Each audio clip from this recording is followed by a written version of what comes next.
পত্রিকা তাদের এরকম কাদিয়ানি যত পণ্য আছে সকল পণ্য ঘৃণার সাথে বর্জন করবেন। রাজি আছেন? তাদের অর্থনৈতিক কোনো সহায়তা করবেন না।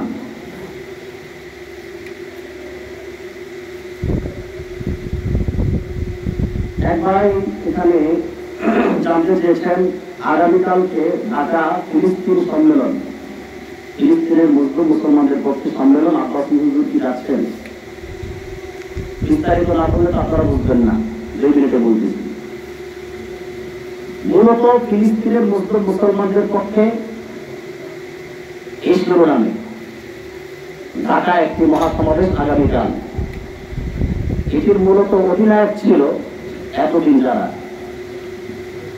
কবর পূজারী, মাজার পূজারী, ভণ্ডপীর যারা ছিল, বাহাদুর শাহ, তারপরে বাউল সম্রাট তাহেরি, তারপরে ইসরায়েলি মৌলবী আলাউদ্দিন সিরাজি, এরা আমরা বিরোধিতা করেছি, কারণ এদের তো ইমানই নাই। আর এরা তো ইসরায়েলেরই লোক, এরা শাহবাগীদের বিরুদ্ধে কোনো কথা বলে নাই, নাস্তিকদের বিরুদ্ধে কথা বলে নাই। দেশের নাস্তিকদের বিরুদ্ধে যারা কথা বলে না, বিদেশের নাস্তিকদের জন্য তাদের এত মায়া হলো কেন? বিদেশের নাস্তিকদের বিরুদ্ধে তারা এত সোচ্চার কেন হলো? পরবর্তীতে আমার দেশ সহ বিভিন্ন সূত্রে জানতে পারলাম, অর্থাৎ কবর পূজারী, মাজার পূজারী, ভণ্ড সুন্নিদের ঘাড়ে সোয়ার হয়ে বেশিরভাগ আমার একটু কোমর সোজা করে দাঁড়াবার চেষ্টা করেছিল। সেজন্য প্রশাসন তাদের প্রোগ্রামটি স্থগিত করেছে।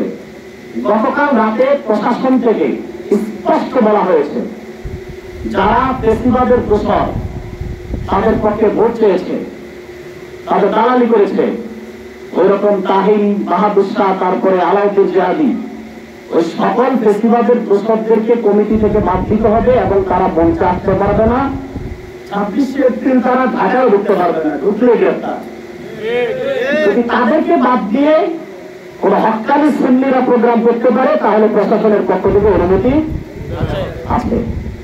তখন সুন্নিদের মধ্যে যারা হক্কানি সুন্নি, জনপুর, ভুরপুরা, সাতশিলা, সোনাকান্দা, ফুলতলি, বানিয়াপাড়া, বাইকুশ্বর, গারাঙ্গিয়া, চুনতি, এই টাইপের সুন্নি যারা, তাদের ওলামায় কিছু ওলামায়ে কেরাম ঢাকার, তারপর চট্টগ্রামের আব্বাসী মঞ্জিলে গিয়েছে যে সমস্ত কবর পূজারী, মাজার পূজারীদেরকে আমরা কমিটি থেকে বাদ দিয়েছি, এখন আমরা আপনার নেতৃত্বে আন্দোলন করবো ফিলিস্তিনের পক্ষে।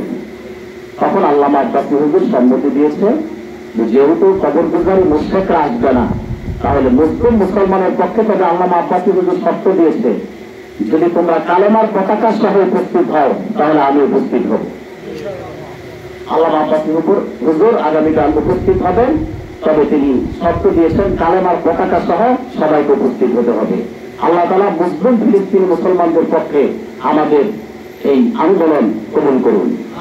যে কোনো মাসলাক থেকে, হক্কানি যে কোনো মাসলাক বা দলের যে কোনো ঘরানার মুসলমান বা আলেম যদি ফিলিস্তিনের মুসলিমদের পক্ষে ডাক দেয়, আমরা সামিল হব।